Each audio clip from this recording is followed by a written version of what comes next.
Hi, I'm Dr. Gemma, and welcome back to Cognitive, the Knitting Psychology podcast. Cheerfully and somewhat irregularly in business since 2008. Segments today may include what's on my hooks, needles, and spindles, a strategy, something I really like, put a lid on it, oh shoot, and blather. So sit back, put your feet up, pick up your knitting, crocheting, spinning, weaving, or dyeing, or any other yarny thing you're doing, and get ready to enjoy. Well, hello everybody, it's Dr. Gemma. I am at home here at Rancho Cognitive, surrounded by my loved ones after a really amazing kind of trip up to Mammoth to celebrate the need for time out. I am feeling so much better, and it was a great trip. Now, I gave you part of episode 81, and now I'm just going to do it all over again because I thought, do I want to recap all that or what? And I really thought during the week I'll get bored. Yes, I thought that. And I'll sit still and I'll record the rest of 81. And I kind of didn't. So I don't know what to do. I thought, well, I could just skip it and go to 82. But somehow my perfectionism doesn't allow that. So welcome to episode 81. By the way, I don't feel like redoing the show notes.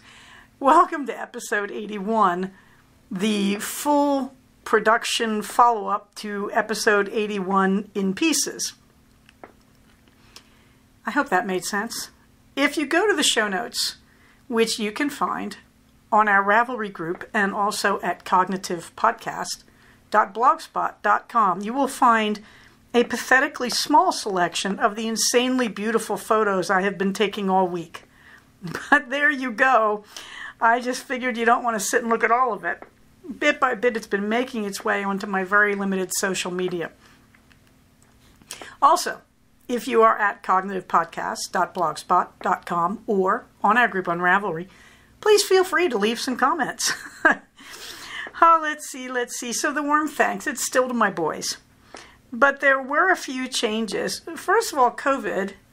Sacramento County, thank you, our dear friend Betty, is starting to mask up again. So, just a thought. This might be the time to restock your N95s, get those booster shots, get the little kiddies their shots. Now, I know they moved the booster shots out for the little kids.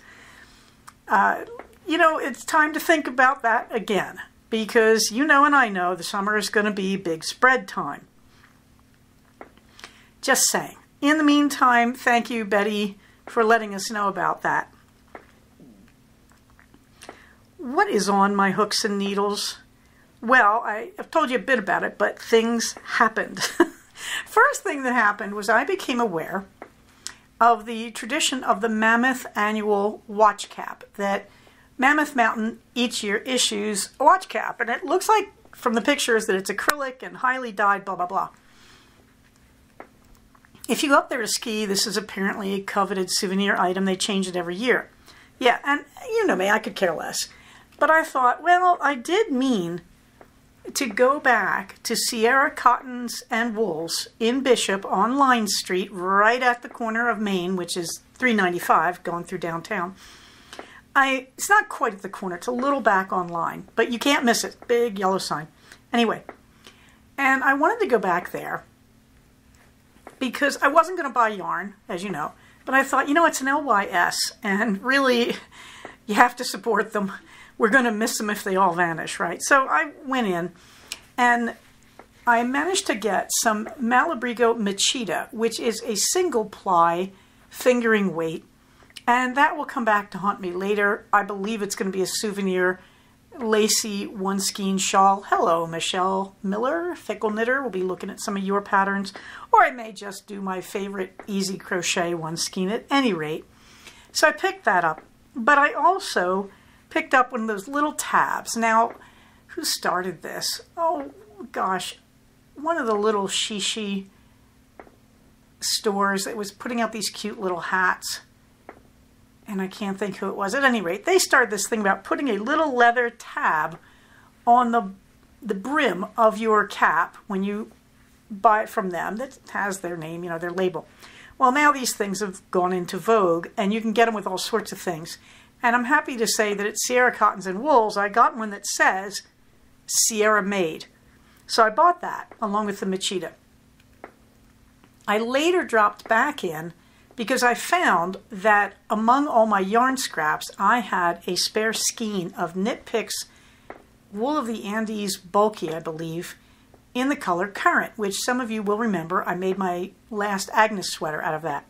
So anyway, I went back to match that. But what I actually did first was I bought the little Sierra Made tab, and then I went up the mountain to Mammoth, and I sat down and I said, I just grabbed a bunch of bags and brought them with me, thinking I'm really going to work on the sweaters, you know, the bricks that I'm finishing. But, you know, grab these little projects, you never know. Well, it turned out, one bag was that skein of Knit Picks, which I didn't want to use, and just a heap of leftover yarns, my hand spun, that I used to make the Mad Skill Mammoth sweater. Well, that seemed really appropriate, so I threw everything to the side after knitting a bit on the arm of my sweater, my fishy brick, the blue one for myself made in Wales Road. I knitted on that, finished one sleeve, got onto the other sleeve. I'm halfway up the other sleeve, and now even further. It's 90 rows before you hit the cuff, and I think I'm at like row 80. But I got that far and then said, no, I have spare needles. I had a ton of them with me. I don't know why. And so I sat down and I just ripped through that cap using up all the leftover yarn. So there's some yarn scraps gone. I have all these bags under my desk in my study that have all these leftover bits and bobs, as well as the squares for Don't Know Yet. And I just want to get rid of those babies. So I have a feeling that's what this summer's project is going to be. So I ripped through that. And then on the way southbound again, I went in and I bought a skein of Malabrigo Rios in the colorway Diana because it matched the color of the Current. So that will be the next hat that I have already wound the Diana and doubled it. So I wound it once, then took that ball and pulled the ends beginning in the middle and also on the outside, put them together and wound it again with them together to make a doubled strand in a center pull ball.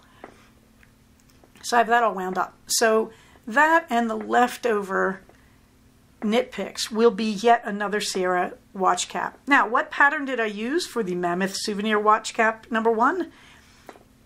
Everybody has known about this one for years. Church Mouse Yarns and Tees Boyfriend watch cap pattern. The link is in the show notes.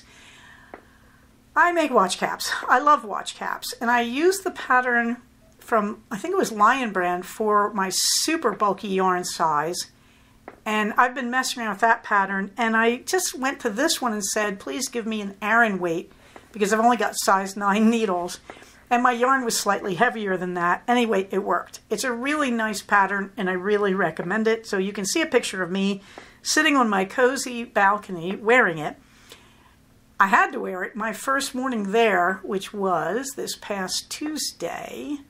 When I woke up, it was 28 degrees, and it was cold. It was really cold. I ended up wearing one of my Clapo tee, one of my pullovers. I was wearing the Mad Brick Mammoth, and I had, oh my gosh, my Pines Coronet hat, and I had, you can't see it in the picture, I had my fingerless mitts.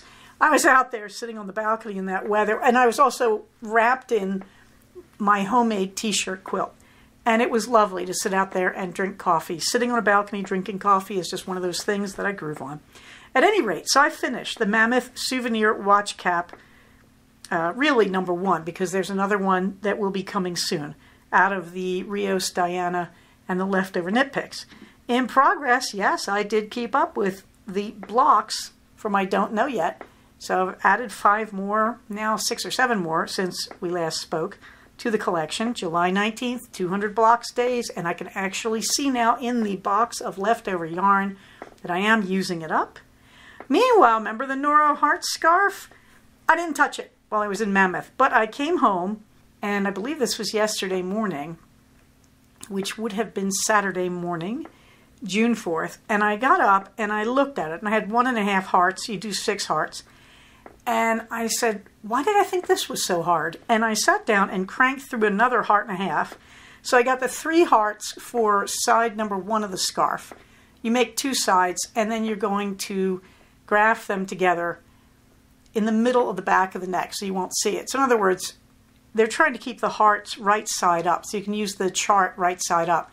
You could just knit, knit, knit, knit, knit, and when you got to where you think you were ready, just do the chart upside down, but I think it's more fun to do it this way. I also do not have a hang-up about grafting. So I went crazy on the Noro Heart scarf, and I must say I love it. This is officially called number 29 Love Noro. And you can go to the link in the show notes if you want to get to the pattern link on Ravelry. You can see how I did it and the colors everybody else has used. It's just an insanely pretty thing because you're using a background color. Then, of course, this is Noro Corian, so it varies. It's long stripes of color. And then the foreground color for the heart, in my case, is a kind of red, but it has purple and blue in it. I mean, it's insane. So the background color and the heart color have to be strong enough in their contrast so you can see what's going on. You don't want them to run into each other. This was a kit that I got at Sierra Cottons and Wools back in October when I first ran away to Mammoth. And I love it, and it's way easy. And I'm hoping to get through the hearts, but I don't know if I'll make it by this time tomorrow night when my vacation officially ends. I did take the Pennsylvania Dutch embroidery with me, and I didn't touch it.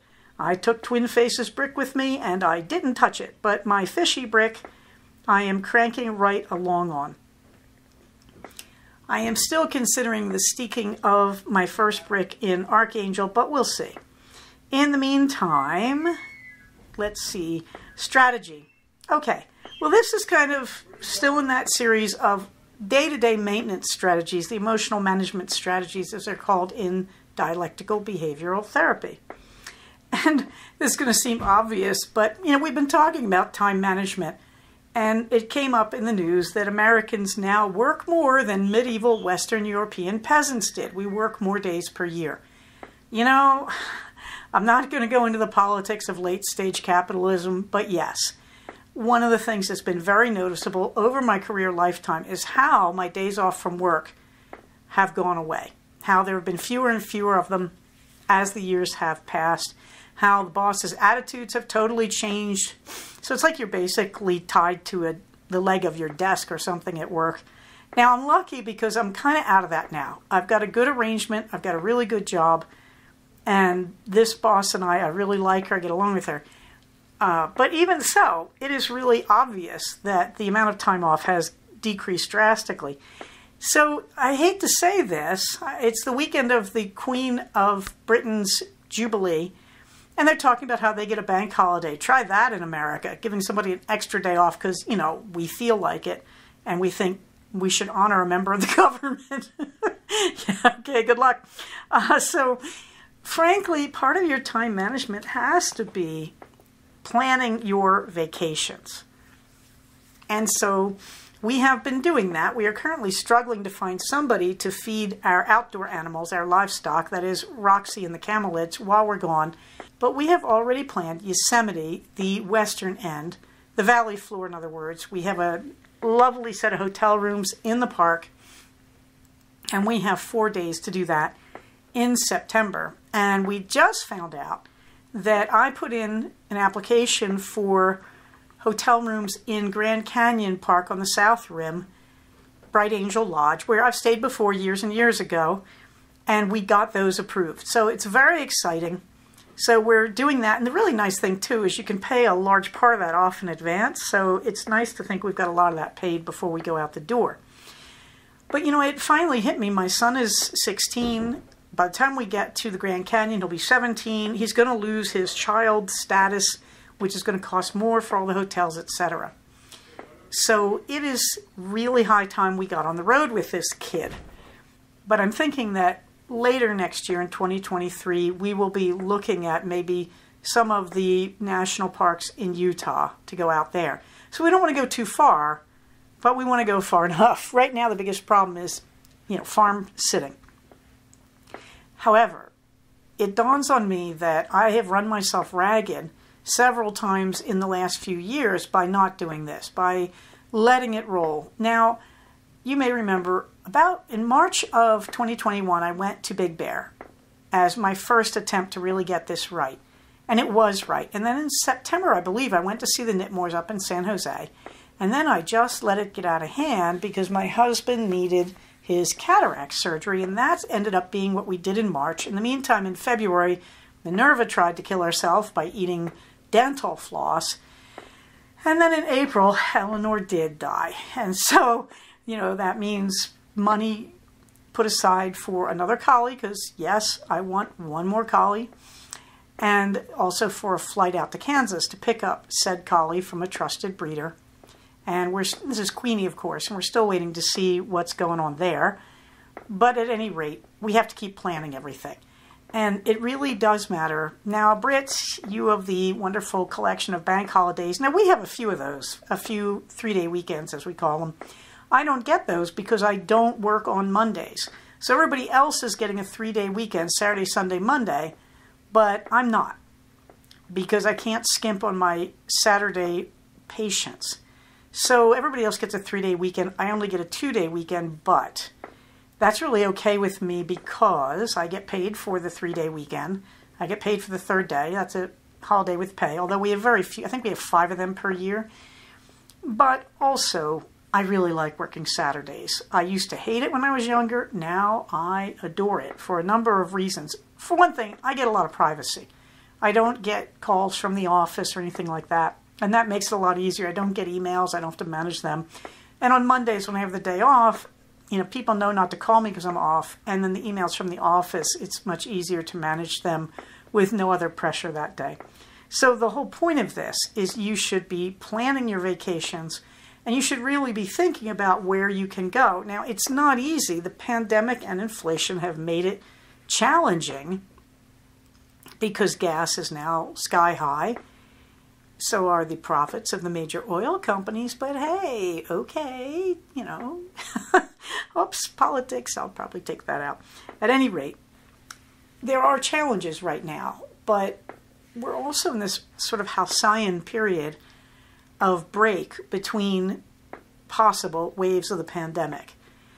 And it has been a great thing to get out. I have to say, too, in Mammoth, I was really surprised how many people were masking. They're very careful up there because they don't want to become the resort of death. Okay. What else? Well, into the fluffy books. I didn't get a chance to tell you this. I did watch Ant-Man and the Wasp on Disney+, and then I went back and watched the beginning of Avengers Endgame, and I actually understood what was going on.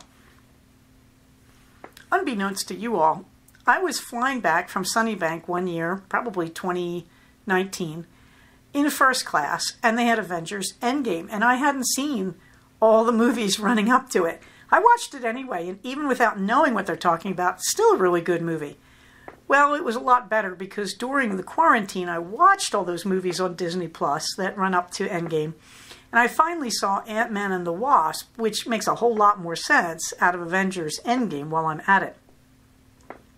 As for Ant-Man and the Wasp, it's cute. It's likable. It's not a huge message movie. It's clear that they say at the end of it, if you're stuck in the quantum universe, you change. And when Scott Lang shows up in Endgame, he seems to be smarter about physics and mechanics and all that. I enjoyed Ant-Man. I enjoyed Ant-Man and the Wasp. I wouldn't put them on like, you've got to absolutely see these. These are drop dead great. For me, they're in the same category that Guardian of the Galaxy and its sequel were. That these are more fun, more humane and normal movies than the average superhero stuff. And I enjoyed them. In the meantime, I did watch the Chip and Dale movie.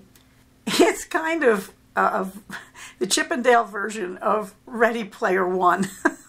There's all these references to really my younger adulthood. And I think they intended more for millennials for their childhood. And there's a lot of cartoon jokes. There's a lot of cameos. I was sort of shocked to see George Lucas wandering around in the back of one scene at a comic convention. It's not for the kiddies. There's some very mild grown-up humor in it. It's cute. I wouldn't drive 5 miles or pay a movie theater to see it. But, watching it on Disney Plus in my hotel room, it was great. In the meantime, I'm reading Introduction to American Deaf Culture by Thomas Holcomb. I'm reading this for a class that I do not yet have, but I will be required to take if I go through this deaf program all the way at our local community college. And I thought, I could buy this. They're teaching it in the fall, but I just don't have the time.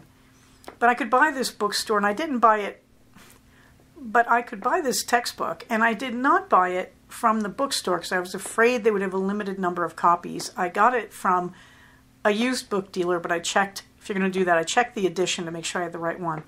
I'm really enjoying this. It's interesting in so many ways. I mean, first of all, because if you're hearing, you're just so outside the deaf culture, unless you have a deaf family member, that it's kind of stunning to hear all this going on and to realize how fully formed the culture is. It's also interesting because at some level, you could substitute, instead of American deaf culture, it could be American black culture. It could be American Italian culture. I mean, that there's a voice there in the background. While Holcomb talks about the individual characteristics of the deaf community in America, to do that in the background, he's talking about the research that's been done on the various American subcultures. And so you're picking up a lot of that as you go. And so it's huge food for thought. I would read a chapter a night, and then I just have to stop and sit down and try to digest what they're saying. And you come up against your own stuff, of course. And I have to say it, coming up against it in terms of deaf culture, I think I've had very little exposure. I'm sure it's all around me, don't get me wrong, but particularly in an urban setting. But when you're walking through the hearing culture, you don't have a lot of reasons to encounter it. Now, remember my generation in this, that when I went to school, deaf kids were not mainstreamed. They were sent to residential programs for the deaf. Okay, so now, if you're younger than me, you have probably encountered deaf culture more than I have because it has been mainstreamed. And there's an interesting complication because now there's cochlear implant surgery for the deaf.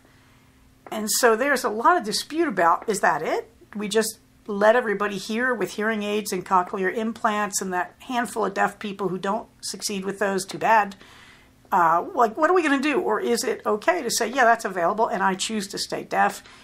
It's a really complicated set of questions. And at moments like that, you hear yourself thinking about passing as white when you're sufficiently light-skinned. I mean, it's a great book. I'm really enjoying it. It's well written. Professor Holcomb, he himself was born deaf to deaf parents, has lived very much in the deaf world, and is a professor at Ohlone State, I think it's called, I don't know if it's Ohlone College or Ohlone State in Ohio, where they have a 200 deaf student strong program. So you're really getting this from somebody living on the inside of it, and it's a lot of information. It's really fascinating. It's extremely thought-provoking. I will put the link in the show notes. I highly recommend it, and it's good in so many ways. It shows you a culture all around us that many of us are not in touch with. At the same time, it provokes thought on cultural difference in America among the various subcultural groups. It is well worth reading for that reason. It's really interesting stuff, and I can't praise it enough, really. Otherwise, in something actually fluffy, I read Pride, Prejudice, and Poison. Yeah, no. It's a cozy mystery, and in some ways it's very good. It's about a murder in a Jane Austen book club in Yorkshire in Great Britain. Pluses. It's really nice to hear people quoting Austen and Shakespeare and various other poets. They even get to Whitman and Emily Dickinson at one point. It's really nice. I mean, intelligent books. I really like that. The author, this is the first book of a series. Apparently there's a few more out there. she does not know how to do exposition well. So she has a tendency just to tell you who a character is instead of letting you discover it. So I'd like her to be better at characterization. However, this is the first book in the series, and I think it's from something like 2017. So I am hoping that she has learned more in that line. The plot is loaded with red herrings. And that's fun, that you're kind of dashing from point to point. So I enjoyed that. Things I didn't like besides that. Well, this is one of those, oh, we had a sensitivity committee read this, and they knocked out something. And we want it in there, so they keep putting it in there, so the villain is hidden. It's basically very clear, and at one point it's even stated, got past the censor, that he has some form of autism. And so the book is loaded with how he can never fit in or be comfortable or understand, and so of course he's got to kill somebody, you know. I don't know how you feel about this if you're British. If you're American, this harks very strongly into, well, we've had another mass shooting. The guy must have been autistic. Where instead of saying America has a gun problem, we pretend that mentally ill people are the only ones who ever cause a problem, and we really are casting the hairy eyeball at autism. So I do not like this, Sam, I am. I have to say, I think it is an easy out. Back in my salad days, it would always be the gay character. I'm not kidding you. You'd read a book, and you read a mystery or something, and there'd be one character who's openly gay, and they'd always be the villain, and you're like, oh, okay. Or, go back even further, in the 1970s, if you watched anything on television, I am not making this up, it was the black character. So you could watch Columbo, there's one black guy in the cast, guess who the villain's going to be? So, you know, I wish we would stop doing this. I seem to have been complaining about this again. One of Riz Bowen's books. Yes, the one that really put paid to her whole charming Welsh detective series, where in the last book it was like, look, we've got an Arab character. I bet he's the killer. Oh my God. Can we please stop doing tokenism? Yeah, I know. Okay, let's be honest. I'm sure black people and autistic people and Arabic people and white people and women and men and trans and everybody else, I'm sure they've all killed people, they've all committed murder, okay? But I have to tell you right now, it rings as really culturally insensitive. And I mean, okay, now it's getting a little stupid if we go, now it's always going to be the white guy. Okay, I hear you. But look, if you're going to do that, you have to, first of all, not make it the one identifiable representative. Riz Bowen almost gets that right. But you can't just say, well, here's one character, and they are different. And so that's it. They're going to be the killer. You know, if you're going to do things like that, if you're going to say, yeah, it's really possible that pick an ethnic minority or cultural minority, that they would commit a murder. Okay, sure, that's good. Okay, cool, I can handle that. Well, then you're going to have a group. You're going to have to learn to represent the group appropriately. Yeah. So, you know, again, Pride, Prejudice, and Poison. She gets good ratings. I don't know. I think she's got a long way to go as a writer. Please, guys, let's not turn it into people with mental health issues are killers, because we're living in a pandemic. Do you know how many of us are having mental health issues? Ask me sometime. I could be working 24/7. All right, moving on. Something I really like.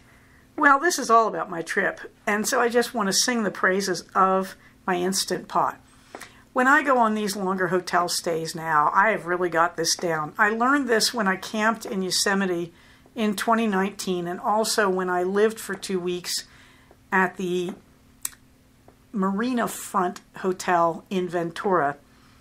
That was actually in the quarantine. It was September of 2020. And I ended up there 2 weeks because they were cleaner than my house as far as COVID was concerned.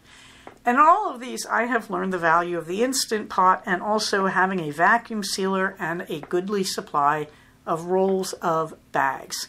So on this trip, like all my recent ones, the weekend before I left, I made a huge vat of curry in the Instant Pot. I used roasted chicken, already roasted, and I used canned chopped tomatoes, and I used curry sauce from Trader Joe's, a jar of it. I can't think which one I used. They have a plain curry, and then they have a, well, anyway, I used a plain jar of curry sauce for the spicing. I didn't really want to fuss with the spicing, and I put in coconut milk. So I think it was 2 cans of coconut milk, 2 cans of chopped tomatoes, and the whole jar of the simmering sauce, the curry simmering sauce from Trader Joe's. And I'm trying to think what veggies I put in. I do believe it was broccoli that I threw in, and riced cauliflower, yes, all from Trader Joe's. In other words, you go to TJ's, you buy the simmering sauce, which I really had to dig for, and then you buy a bag of riced cauliflower. Now, they used to have this lovely boxed roasted broccoli and roasted cauliflower, separate boxes, and I couldn't find those. So instead, I just went for, I got a bag of broccoli already chopped up, and got a bag of pre-chopped onions, and got a bag of pre-peeled garlic. Oh yeah, baby. I didn't want anybody coming near me. And anyway, you just throw that all in the Instant Pot, and since the chicken was already cooked, you could really just throw that all in there and cook it for like 2 minutes, and then let it depressurize naturally. And then you take it, and you take your vacuum sealer bags, and I was putting about 2 ladlefuls into each bag, and I got 5 bags out of a full liner in my, I think I have a, I can't remember if I have a 6 or an 8 quart instant, I have an 8 quart Instant Pot. Anyway, so I made 5 bags of this and vacuum sealed them. What happens when you vacuum seal with liquid? Well, as it seals, the liquid will seep up the bag, so you'll get like this film of liquid between the bottom of the bag where all the heavy stuff is and the top, and it still seals just fine. And it does not flood the vacuum sealer, the area where it seals. You get a little bit of drip and that's it. So you wipe them down, everything's good. So I did that. And then I also made egg bites in the Instant Pot, and I took a whole bunch of them to be my lunchtime snacks. And I baked my keto bread from the mix, and I took a bag of those, and accidentally I took 2 bags of keto chocolate chips. Found them when I got there and realized this was great. So now you can tell we've migrated to put a lid on it. But I will say, what I did with my vacuum sealed curry, I froze them, and the egg bites. I froze them in the freezer. And when I packed my bag to go, I took my Instant Pot. I took both liners. Yes, I have a spare liner for my Instant Pot. I'll get back to that. And I used the frozen food as ice packs. And I also took yogurt with me and ghee, bottled ghee. Instead of taking butter, I just take a bottle of ghee, also from Trader Joe's. It's not expensive and it's worth it. You just treat it like butter and put it into everything. And I'm trying to think, oh yeah, I also took my iced tea pitcher, very empty, very cleaned out. It's a plastic pitcher with a lid that screws onto it. So I have to tell you, you just take the Instant Pot. Why? Because then when you get to your little hotel with its little kitchenette, you set up your Instant Pot, and in one liner you're going to have tea, and in the other liner you're going to have curry, and you just keep switching them out. So I did that. I ate curry the first day, and then I went off to the store the second day, and I bought a whole bunch of pre-chopped, pre-sliced veggies, because they know who their audience is in this little hotel town, and in this little resort that has loaded with condos that everybody's staying in. And so I brought some of those home and threw them into the stew to vary the flavor a little bit. I also put pico de gallo into it one day, which made it very watery. So all week long, I was living out of that Instant Pot. In the meantime, I did give you the one version of this, which I think of as vacation stew. But in liner number 1, you have those ingredients, the curry sauce, the chicken thighs. I used actually wings this time, but thighs work. I wanted dark meat. Any pre-cut purchased vegetables you like, chopped onions, chopped tomatoes, and canned coconut milk. You can also use heavy whipping cream if you'd like, instead of the coconut milk. I put it all in the Instant Pot for about 10 minutes, and I kept adding ingredients. If your chicken is uncooked, 10 minutes. If your chicken is cooked, you're just heating it up, essentially. Now, that's one liner, the Instant Pot. And I would basically take it out of the pot, let it cool down, and then put it in the fridge.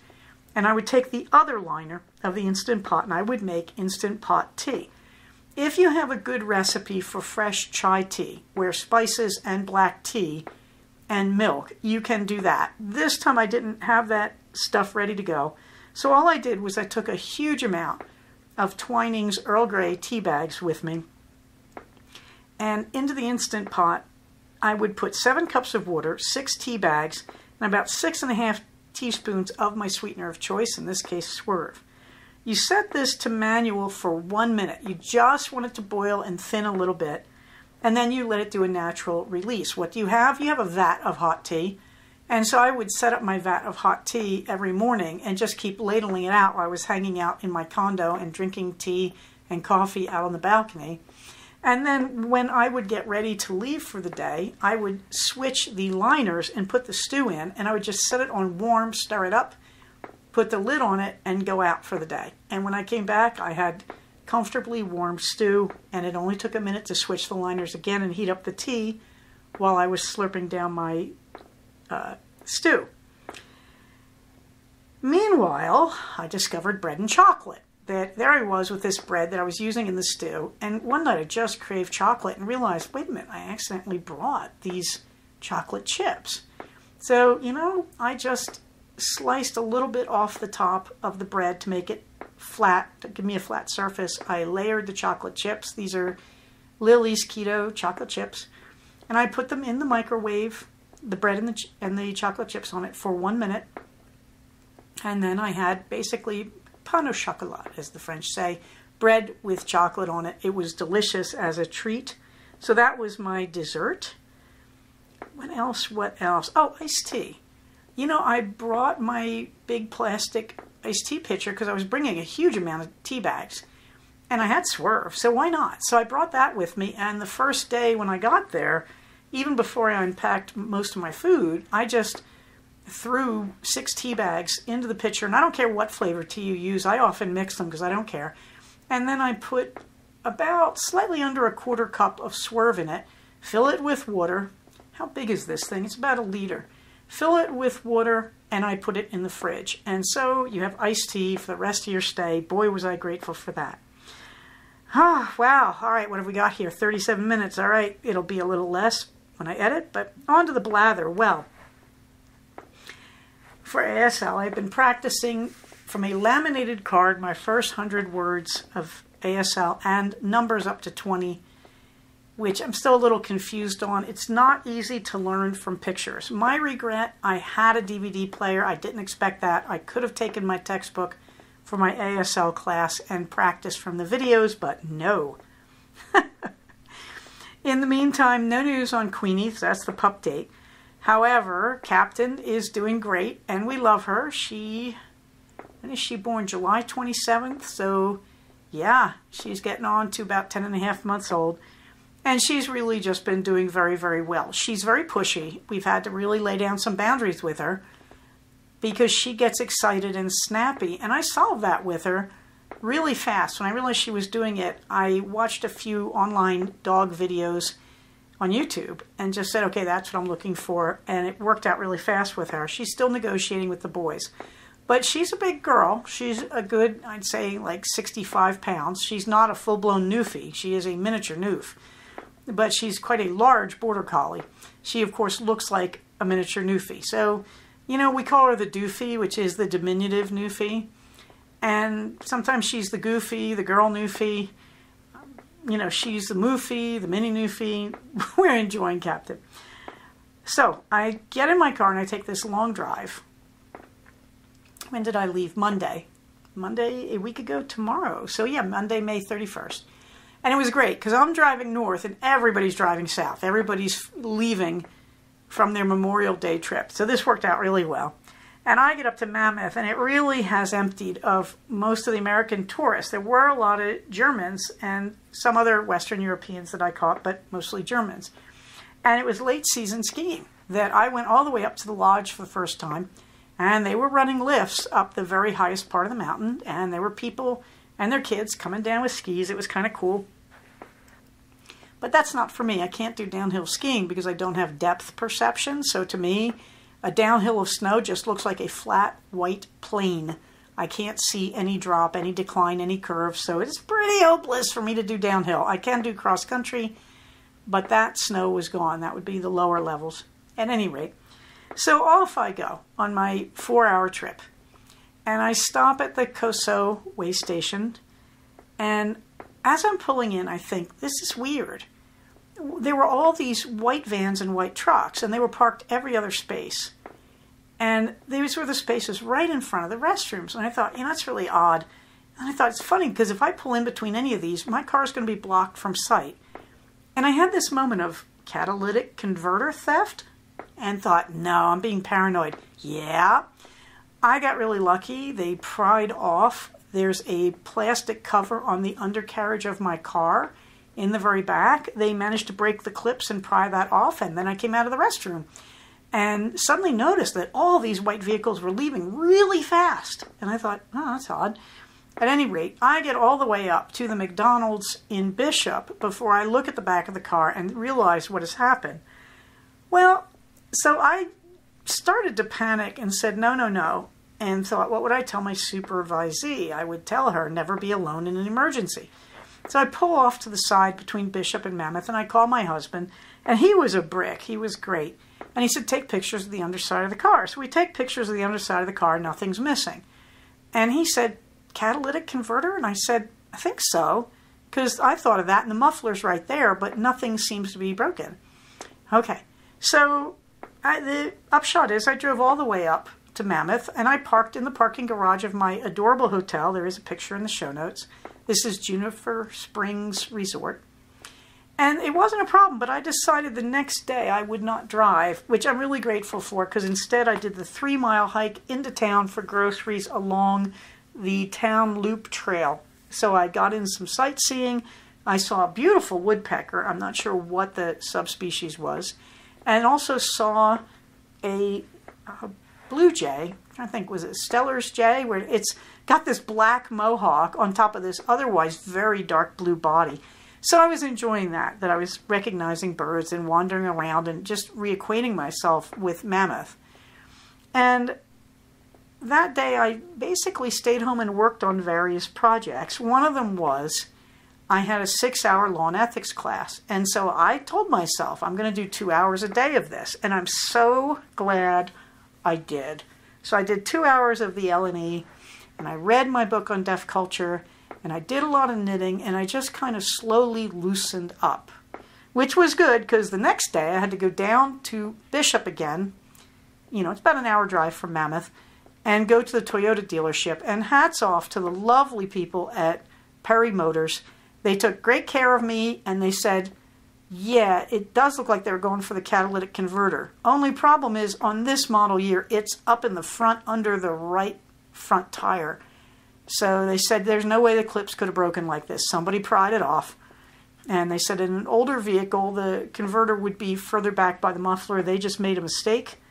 And he said, too bad for them, and just laughed and laughed.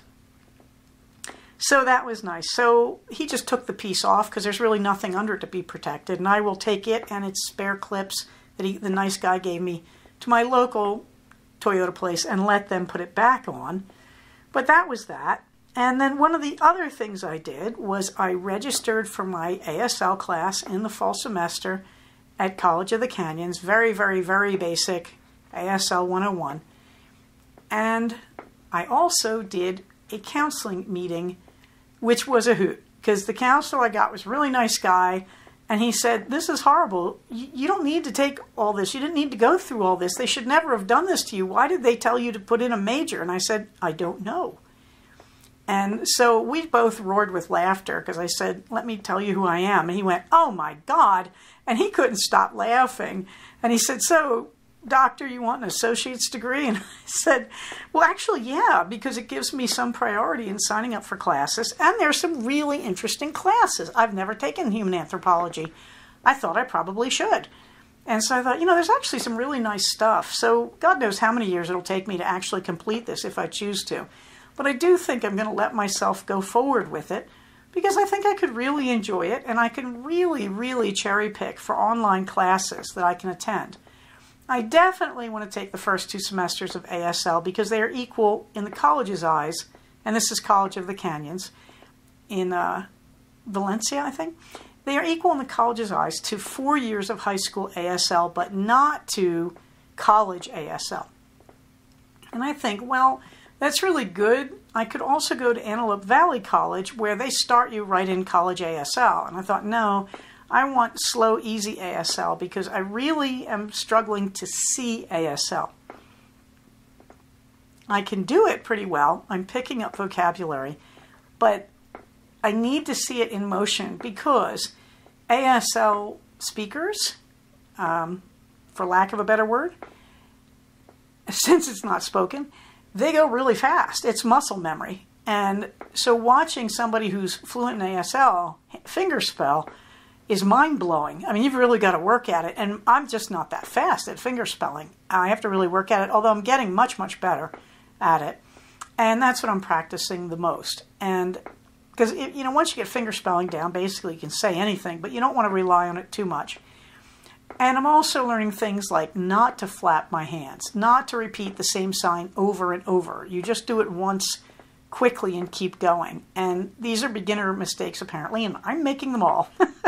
But I did sign up 2 nights a week, Monday and Wednesday nights.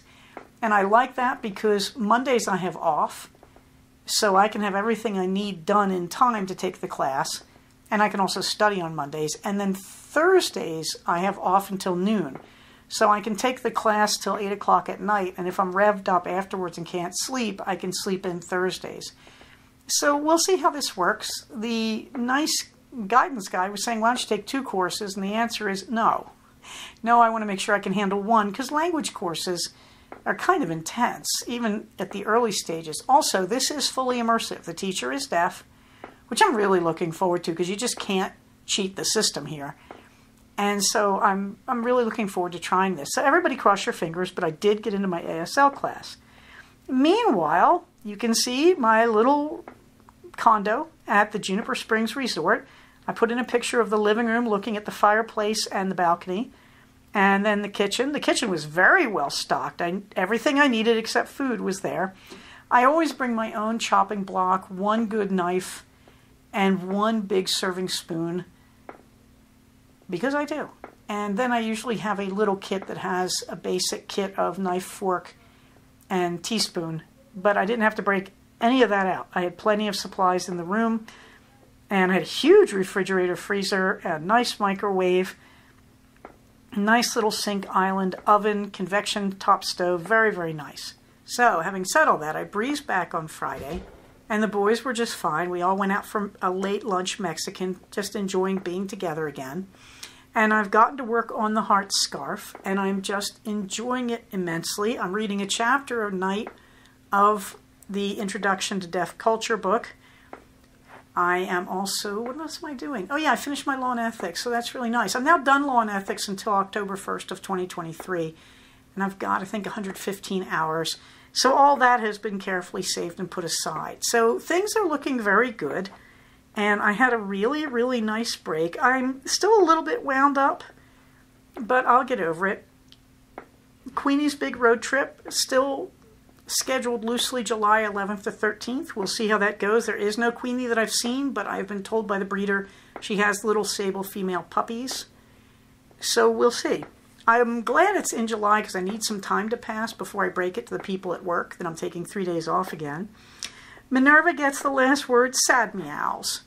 When I came home, she was really confused. This is her typical reaction. And in the middle of the night, she suddenly realized I was home, and my husband was snoring next to me, and she was very resentful. She was very jealous of him. But she finally got on the bed in the middle of the night when she figured he was asleep and shoved her face under my chin and had to be loved. This was something like 3 in the morning, and I did. It was great to hold her in my arms, and Minerva doesn't have a lot of staying power. She overheats or gets itchy or uncomfortable when you pet her too much, but I was shocked she stayed cuddled against me for about twice her normal time, which means maybe for about 5 minutes, and just purred her brains out, and when the sun rose, she did it again. So Minerva is very clear that she's very relieved that I'm back. Captain was really confused by it. She started questioning the order of the pack, got agitated, and was kind of bullying Blankets a little bit. And Blankets didn't eat the whole time I was gone. She's eating just fine now and acting perfectly normal for her. I mean, she's very, very old. So that's it, guys. That's the news here on the farm. The next big road trip is to Kansas to pick up our Queenie. I'm thinking also of the name Gwenthean, which is Welsh, a great Welsh warrior chieftain. No, Boudica is right out. I'm not calling my collie Boo. But anyway, so I'm toying with that name. We'll see. We'll see who she is when I meet her, but that's the next big trip. In the meantime, everybody, please, let's use this time to get all our stuff done for COVID. Make sure you got a good stock of masks. Make sure you have a good stock of tests. I think the government released 4 more tests now. So we've had 2 sets of 4 tests that we could get for free. 4 tests, 6 tests. Anyway, links in the show notes. But get all that stuff together. Get everybody their boosters. You know, remember that we are still socially distancing, although you'd never know it around here. Wash your hands. If you need to, if you're in close quarters, wear your mask. Because the whole point is still, everybody, stay safe, take care of each other, and I will talk to you soon. Bye-bye. So we have come to the end of another episode of Cognitive. Please do not use this podcast to diagnose yourself. If you think you are having a mental health problem, please contact a licensed mental health professional. Show notes for these episodes can be found at cognitivepodcast, all one word, .blogspot.com. Episodes can be found at iTunes under the name Cognitive Podcast, but also can be found posted next to the show notes on the Blogspot page. Thank you so much for listening. Everybody, stay safe, take care of each other, and I'll talk to you soon. Bye-bye.